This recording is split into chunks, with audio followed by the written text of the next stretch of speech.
Hello, I'm Lucy, a 58-year-old woman who recently gained custody of my grandson, Matt.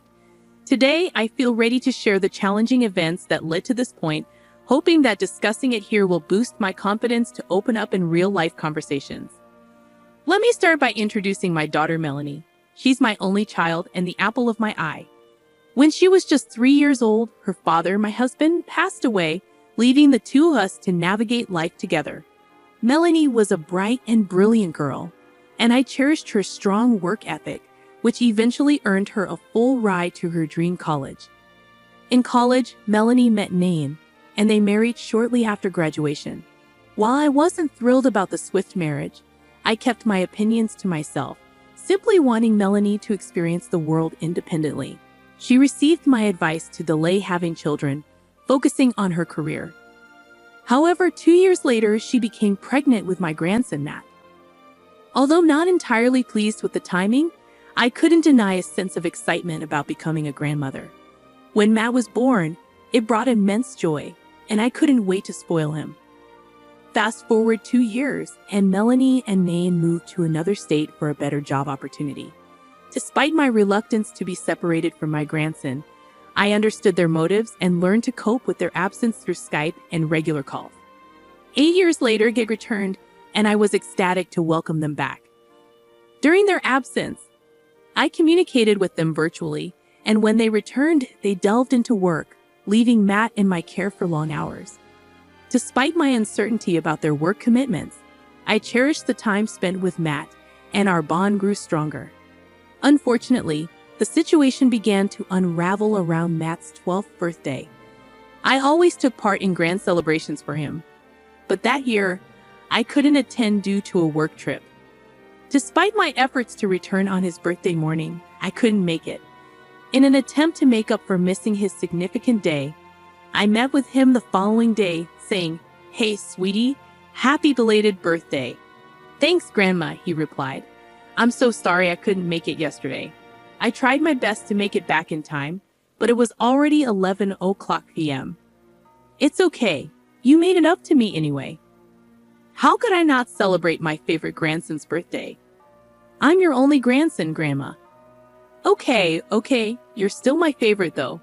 Anyways, 12 is a big age. "What did you do yesterday?" "Nothing." "Oh, come on, Matt. If you're trying to protect my feelings from missing out on your birthday, I can assure you that I'll be fine." "No, Grandma, I really didn't do anything." "What do you mean? Didn't your parents take you out for dinner?" "I sent your mom money for that." "Well, I sat at home all alone throughout the day, except for when my friends came over for a bit.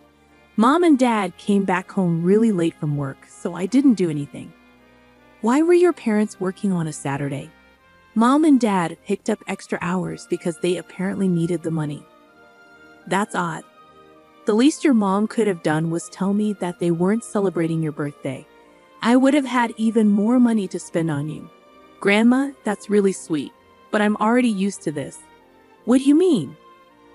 "I mean that Mom and Dad are almost never home, and they always miss big events because they're too busy working." "That's so sad. How do you feel though?" "I was sad yesterday, but I don't think I should have been." "Why?" "I mean, it's only natural to feel bad when your parents forget about celebrating your birthday. I mean, they've been doing it for so long. I should not have thought that they would have remembered." "Sweetie, that's so incredibly sad. I'm going to talk to your parents about it. You don't deserve this." "No, please don't. They'll only get mad at me, and they might not let me see you again." "But please, Grandma." "Fine, but you're staying with me tonight, and we're celebrating your birthday properly." I tried my best to push aside what Matt had revealed to me for the duration of his celebration with me. I took him out, let him buy whatever he wanted, and he seemed very happy. I was glad I could lift his mood. The next day after Matt left, I phoned Melanie to inquire why neither she nor Nain had celebrated Matt's birthday. Melanie simply explained they were busy, which infuriated me. Besides being my grandson, Matt was just a child, and no child should be forgotten in such a manner. I conveyed my concern to Melanie, but she dismissed me, telling me to mind my own business and not lecture her on parenting. Fearing she might cut off my access to Matt, I bit my tongue. About a month after Matt's 12th birthday, I received a distressing call from him while at work. "Grandma, Matt, sweetie, how's everything going?" "Grandma, I need help." "What? Why? What's going on?" "I feel really sick." "Oh, sweetie, where are your parents?" I've been trying to tell them I haven't been feeling well for a long time now, and they haven't been listening. They keep telling me that I'm fine and that they're too busy to do anything about it. On a scale of 1 to 10, how bad is the pain? 10. Whoa, where is this pain you're feeling? Near my tummy, Grandma. Could you please stay here fast? I don't think I'll be able to stay awake for too long. I'm already on my way, sweetie. Just keep talking to me. How long have you been feeling this way? I've been feeling this way for a week and a half now, and it's always been this bad. Why wouldn't your parents take you to the doctor? That's not right of them. I don't know. I tried to tell them. I even went to them and cried about it, but they just brushed me off. I'm going to have a stern talk with them. In the meantime, I'm only 10 minutes away, sweetie. I'll be there super soon. Are you lying down? I'm sitting at my desk. Could you get on the bed and try to lie down? Maybe that will ease the pain a little. Oh, okay. Well, I'll try. Grandma, everything's getting so blurry. Matt, stay with me, sweetie. In a panic, I rushed over to Matt's place. While en route, I called 911 to get him help as quickly as possible. Fortunately, my workplace was only a 7-minute drive from Melanie's. I arrived before the EMTs, and upon entering Matt's room, I found him lying on the floor, his face turning blue. When I touched him to check for a pulse, he felt incredibly cold. Thankfully, I felt a pulse, and shortly after my arrival, the EMTs arrived, loading him into an ambulance and rushing him to the nearest hospital. I persistently tried calling Melanie and Nathan, but neither of them responded. Left with no choice, I resorted to leaving voicemails and messages, urgently informing them of Matt's situation. As I imagined worst-case scenarios, Matt's doctor delivered the alarming news that he had a ruptured appendix and required immediate surgery. Anxiety consumed me as Matt was rushed into the emergency room, and I anxiously paced back and forth, struggling to reach Melanie and Nathan. My frustration toward them intensified with every unanswered attempt. Thankfully, Matt's surgery proceeded smoothly, and he regained consciousness shortly after being placed in his own ward. About an hour later, Melanie and Nathan finally arrived. Oh my God, Matt. What happened?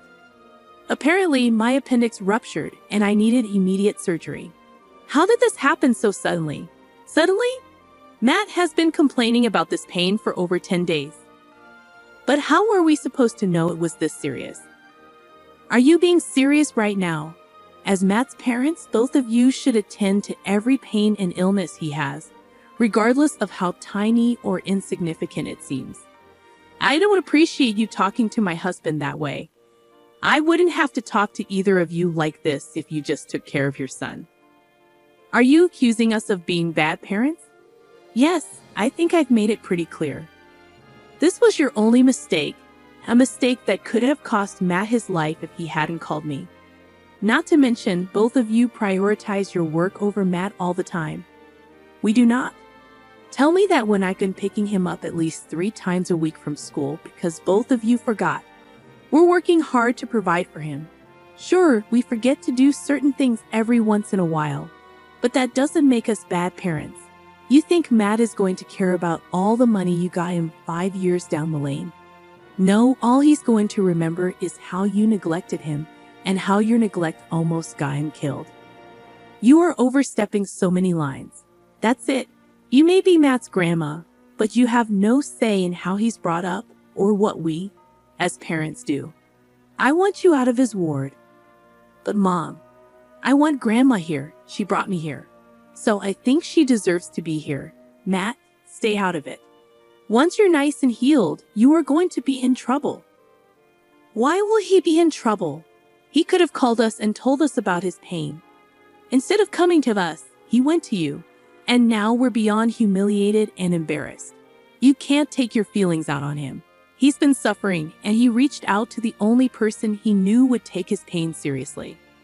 Okay, Lucy, you really need to step out now, or we will have to get you thrown out. You can't do that. As his parents, we will be given first priority. I just have to tell the nurse to take you out of care. Fine, but this isn't over. Matt, sweetie, take care. Everything will be fine, and you have absolutely nothing to worry about. I'll see you soon. I was beyond enraged, but once again, I decided to hold my tongue because I knew that I couldn't just abandon Matt when he most definitely needed me the most. I tried my best to get in contact with Melanie and Nathan to get updates on Matt, but neither of them answered any of my calls or texts. I could only hope that Matt was recovering nicely. That was until just a week after his surgery.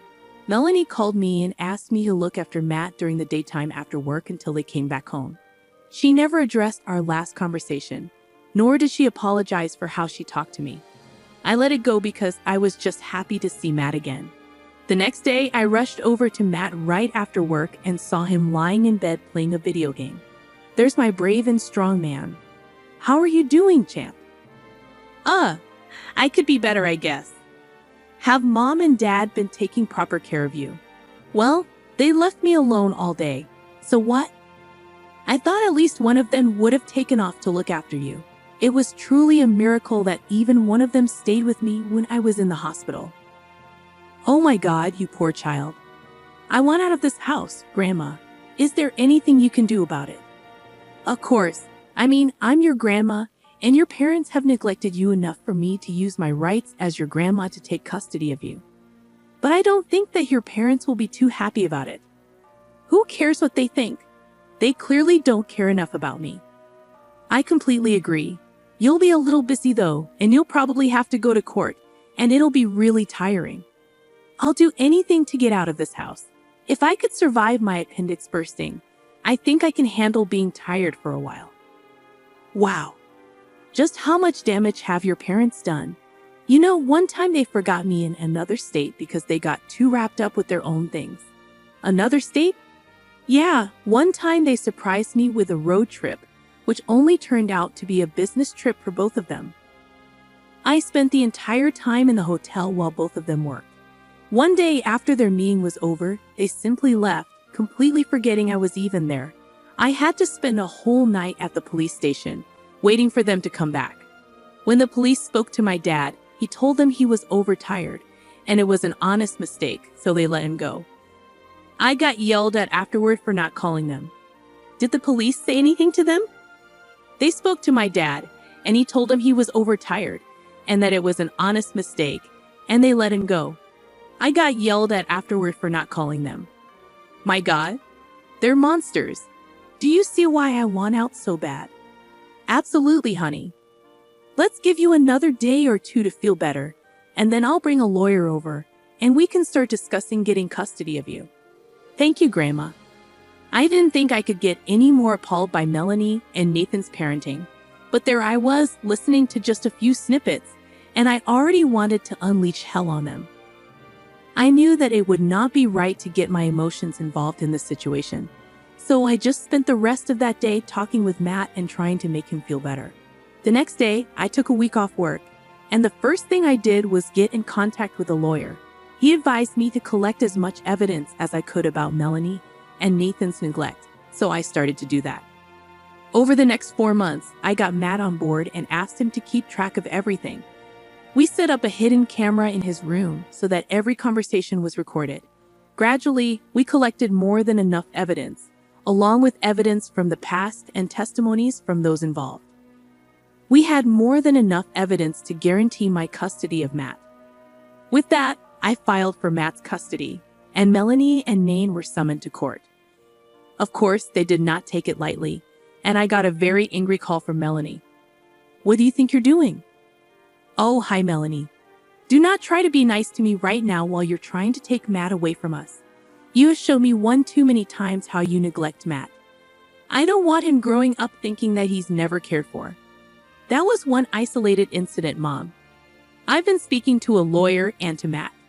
Matt has told me about all the other non-life-threatening ways you and Nain have been neglecting him. So you've brainwashed Matt into thinking that we don't love him either. I didn't force him to leave. I believe he wanted to go a long time ago, but he didn't realize he could. How can you even say that? This is all you're doing. You had to throw a huge fit in front of him at the hospital, Melanie. I don't think you realize just how scary it was to walk into your home and see Matt lying unconscious and blue on the floor.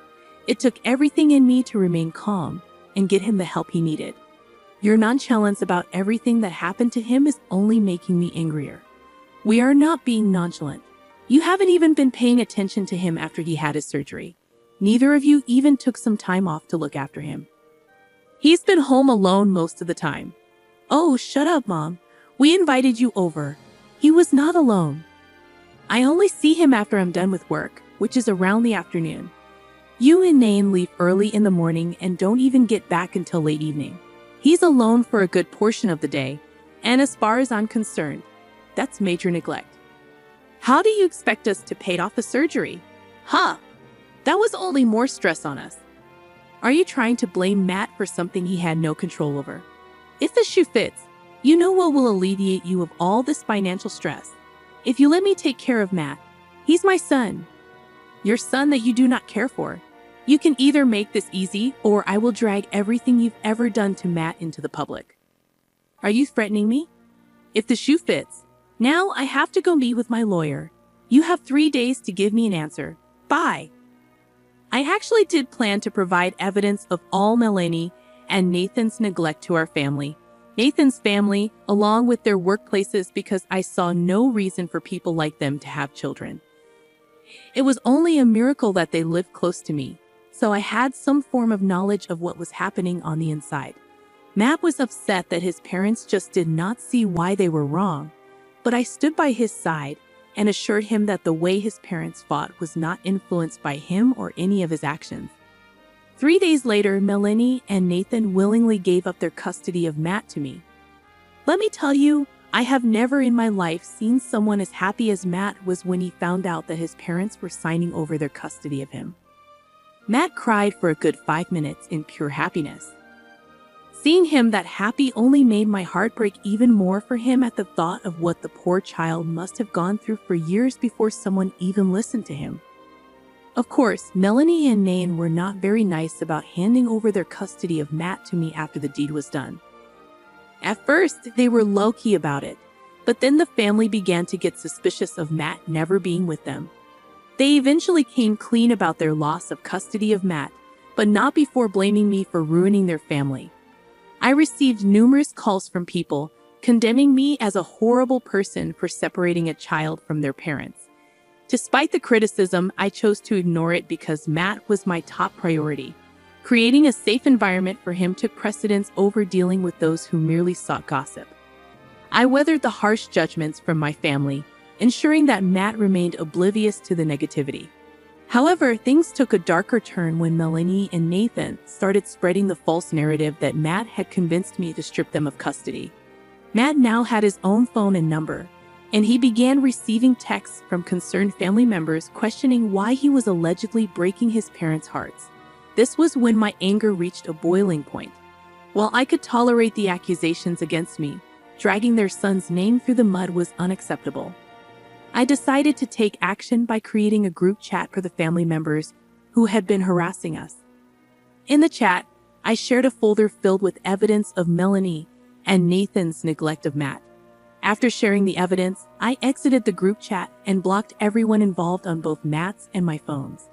Subsequently, I heard from some family members that the shared evidence had triggered a significant backlash against Melanie and Nathan.